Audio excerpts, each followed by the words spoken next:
ये क्या कह रही हो तुम? होश में तो हो? एक मामूली सी सरकारी कर्मचारी की बेटी हमारे घर की बहू बनेगी? ये लोग बिना न जाने क्या क्या सपने देख लेते हैं। अपनी औकात में रहकर सपने देखना भी नहीं आता उसे। कहते हुए मिस्टर सिंह अपनी पत्नी पर नाराज हो रहे थे। उनकी पत्नी प्रभा जी धीरे से बोली, देखिए, अब समय बदल गया है। बच्चे अपनी पसंद से शादी करते हैं। उनकी बेटी मृणाली हमारे बेटे को पसंद आ गई है। ऐसे में उनसे हम शादी की बात करेंगे तो आप प्लीज इस तरह ऊंच नीच की बातें मत करना। शादी दोनों परिवारों का मिलन होता है। ऐसे में दोनों परिवार बराबरी हो जाते हैं। दोनों परिवार बराबर हो जाते हैं माय फुट। ऊंच नीच की बातें मत करना। मतलब क्या है तुम्हारा? हम लोग कहाँ खानदानी रईस और उन लोगों की कोई औकात नहीं है हमारे सामने। कहते हुए मिस्टर सिंह जाने लगे तो उनकी पत्नी प्रभा जी ने उन्हें रोकते हुए कहा, देखिए, उन्होंने तो हमारे लिए रिश्ता नहीं भेजा है। हमारा बेटा चाहता है कि हम खुद आगे जाकर उनसे शादी की बात करें। उसकी खुशी में ही तो हमारी खुशी होती है। किसी शादी में एक नजर से किसी को देख लेने से जीवन साथी बनाने का फैसला नहीं लिया जा सकता। ये बात तुम उसे अच्छी तरह समझा दो। ये शादी नहीं हो सकती। आप समझ क्यों नहीं रहे हो कि वह आपका बेटा है? मैंने तो पहले ही उससे कहा था कि तुम्हारे पापा कभी नहीं मानेंगे, मगर उसने मुझे साफ साफ कह दिया, यदि उस लड़की से मेरी शादी नहीं होगी तो मैं किसी और से शादी ही नहीं करूंगा। अच्छा, तो अब साहब के पर निकल आए हैं। मैं भी देखता हूँ कैसे होती है यह शादी।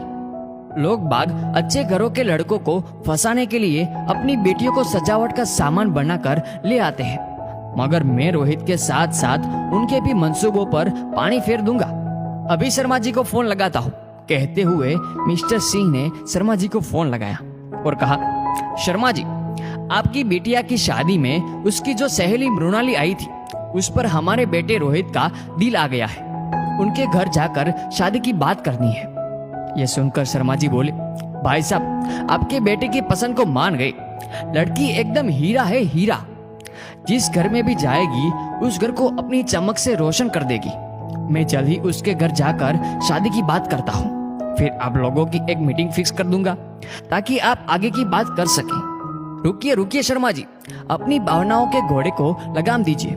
ये शादी किसी भी हाल में नहीं होनी चाहिए। आप उन लोगों से जाकर बात कीजिए और उनको अच्छी तरह समझा दीजिए कि बड़े घर में संबंध करने के लिए दान दहेज भी अच्छा खासा लगता है। दहेज का नाम सुनकर ही वे लोग मना कर देंगे। तो हम रोहित से साफ साफ कह देंगे कि हमने तो उनके यहाँ रिश्ता भेजा था, मगर उन लोगों ने मना कर दिया। और हाँ, इस पूरे सीन में मेरा नाम कहीं भी आना नहीं चाहिए। समझ गए ना आप कि हम क्या कहना चाहते हैं? हम ये कहना चाहते हैं कि सांप भी मर जाए और लाठी भी ना टूटनी चाहिए। ये सुनकर शर्मा जी बोले, एक बार सोच लीजिए भाई साहब, लड़की बहुत ही अच्छी है। ऐसा रिश्ता आपको बाद में खोजने से भी ना मिलेगा। सिंह साहब गुस्से में बोले, आपने हमारे लड़के को क्या समझ के रखा है? उसके लिए लड़की की लाइन लगी है। आप अभी इनके यहाँ जाकर बात कीजिए बस। कुछ दिनों के बाद जब सिंह साहब को शर्मा जी एक पार्टी में मिले तो उन्होंने उनसे पूछा, क्या बात है शर्मा जी, आपने हमारा इतना सा काम भी नहीं किया? उन लोगों ने क्या जवाब दिया? शर्मा जी ने उनकी बात को अनसुना किया और कहा, छोड़िए भाई साहब, आप भी किस बारे में बात कर रहे हैं? क्यों, आप गए नहीं क्या उनके घर हमारा रिश्ता लेकर? ये आपको भी समझ में आ गया कि उनका घर और बेटी हमारे घर के लायक नहीं है? कहते हुए सिंह साहब हंसने लगे। शर्मा जी ने अपने हाथ का जूस का ग्लास साइड में रखा और कहा, भाई साहब, मैं गया तो था उनके घर, मगर उन्होंने आपके घर में रिश्ता करने से मना कर दिया। मना तो करेंगे ही। आपने उन्हें दहेज के बारे में जो बोल दिया होगा। हर किसी की इतनी औकात नहीं है कि सिंह साहब के बेटे रोहित के साथ संबंध जोड़ सके। सिंह साहब को बोलने से रोकते हुए शर्मा जी बोले, आप गलत समझ रहे हैं भाई साहब। उन्होंने दहेज का नाम सुनकर नहीं, बल्कि आपके परिवार के बारे में सुनकर ही मना कर दिया। लड़की के पिता ने कहा, हम सिंह साहब को अच्छी तरह से जानते हैं। अपने पुरखों की जायदाद पर सारे समाज में अकड़ जताते फिरते हैं। उनकी पत्नी भी कुछ खास पढ़ी लिखी नहीं है। हर बात में सिर्फ अपने पति की हाँ में हाँ मिलाती रहती है।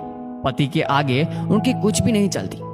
गांव से निकलकर शहर में तो रहने आ गए हैं, मगर यहाँ के तौर तरीके और रहने का स्टैंडर्ड जरा सा भी नहीं आता उसे। उन लोगों का क्लास हमारे क्लास से बहुत नीचा है। ऐसे घर में हमारी बेटी की शादी हम कभी नहीं कर सकते। ये सुनकर सी साहब का अपना हाई क्लास का घमंड एक पल में चकनाचूर हो गया।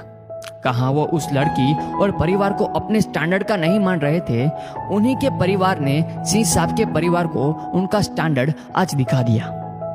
दूर खड़ी प्रभा जी उन दोनों की बातें सुन रही थी।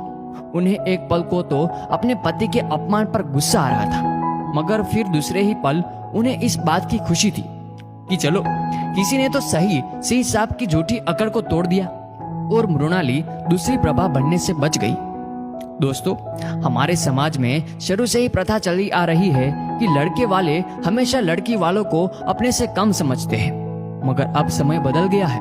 लड़की वालों को भी हक है कि अपनी बेटी के लिए अच्छे से देखभाल कर संबंध करें, जिससे उसकी बेटी को बाद में पछताना ना पड़े। तो दोस्तों, इस वीडियो को लेकर आपकी क्या राय है नीचे कमेंट करके जरूर बताएगा। और अगर आपको ये वीडियो अच्छा लगा हो तो इसे लाइक करिएगा, शेयर करिएगा ज्यादा से ज्यादा लोगों तक, और ऐसे ही और भी इंस्पिरेशनल वीडियोस के लिए सब्सक्राइब करें हमारे यूट्यूब चैनल को और फेसबुक पर फॉलो करें हमारे पेज को। धन्यवाद।